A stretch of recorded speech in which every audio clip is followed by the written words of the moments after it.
Morning, everybody, and it's preseason, so I'm not gonna do like full previews of every game and who's playing and who isn't because we often don't really have any idea. And there's some split squad games today.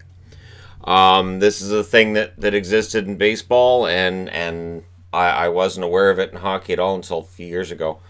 That some teams will play two games that same day because yeah, you could just throw a team together of half veterans, half rookies here, half veteran, half rookie there, and you're good. And I would look for some big time cuts in the next few days because that's the way this works too. You pare down the roster pretty quick. Boston's playing New Jersey tonight. Vancouver's playing Calgary twice, once in Calgary and once in Victoria. That's how I know it's a split squad team. They're not hopping on a plane and flying from one to the other. St. Louis, Dallas. That should be fun. Islanders, Philly, New Jersey is playing twice. They're also playing in Montreal. That split squad. They're not going from New Jersey to Montreal same day. Come on, guys, let's go. We got the other game. Pittsburgh's in Buffalo. The Winnipeg Jets are playing Edmonton. And the Florida Panthers are playing at Bridgestone Arena against the Nashville Predators twice. Once at 1:30 this afternoon, my time, which is 4:30 Eastern. And 5 o'clock my time, 8 o'clock Eastern. So that's interesting. I believe last year was that they did this in Florida. They did a doubleheader and nobody was there for the first game. I want to say the first game it was just a ghost town. And Chicago will be playing the Washington Capitals.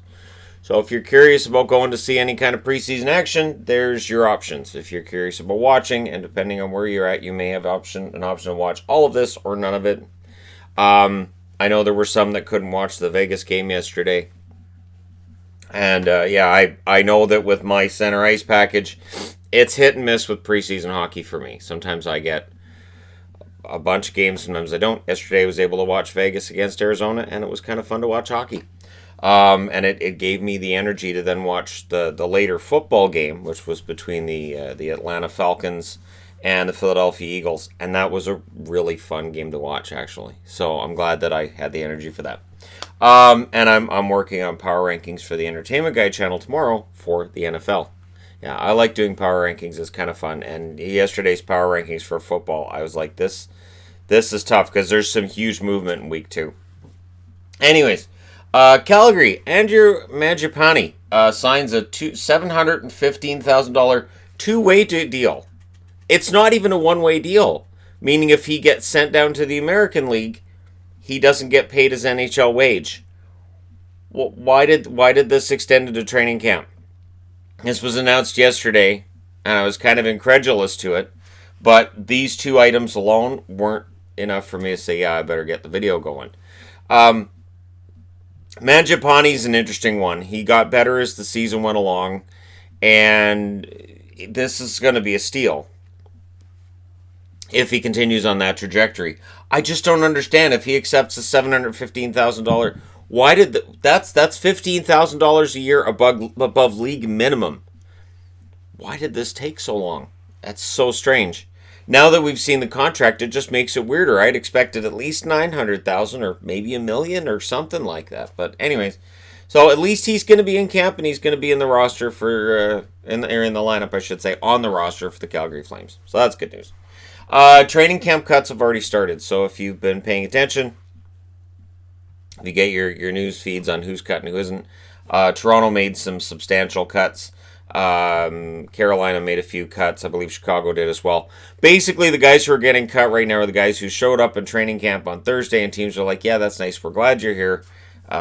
Good kids, making some progress, but we're going to send you back to juniors, or we know that you're going to end up going to the American League and playing for our affiliate there, so you can go to their training camp.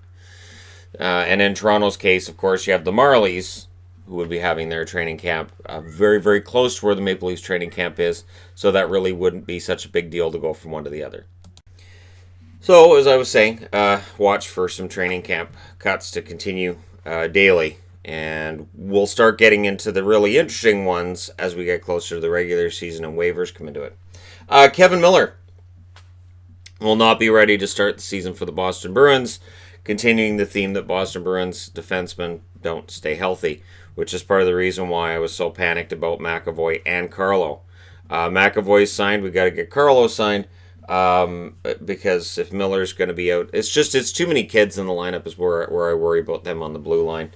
But Boston does have depth on the defense. A lot of good young kids, so we'll see whether or not they're able to absorb the losses that they're obviously going to suffer. Their blue line got injured a lot last year, so I don't see any reason why that's going to stop now. 2 offer sheets were rejected by Mitch Marner. I know. Let's all just take a breath. There's a reason I'm mentioning this. So Marner rejected 2 offer sheets. That means there's a minimum of 2 teams that were willing to make him an offer. We have to think Montreal's probably one of them, right? Bergevin still had this money. He was still, looking to sign somebody. Marner didn't even look at them from the way it's being worded.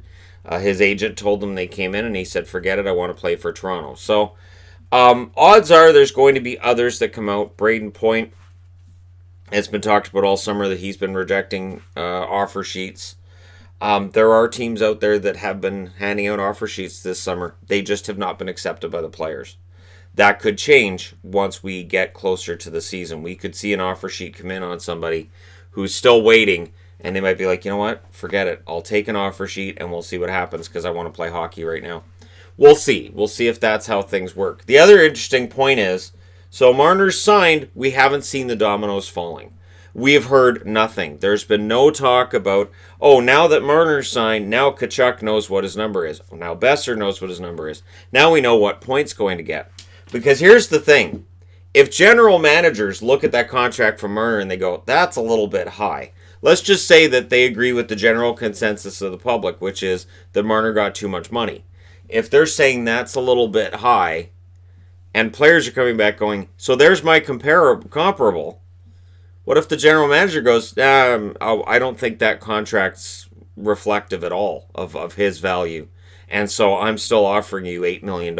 I'm offering you $8.5 million. That contract coming in high, if that's what other general managers feel as well, could actually make things worse.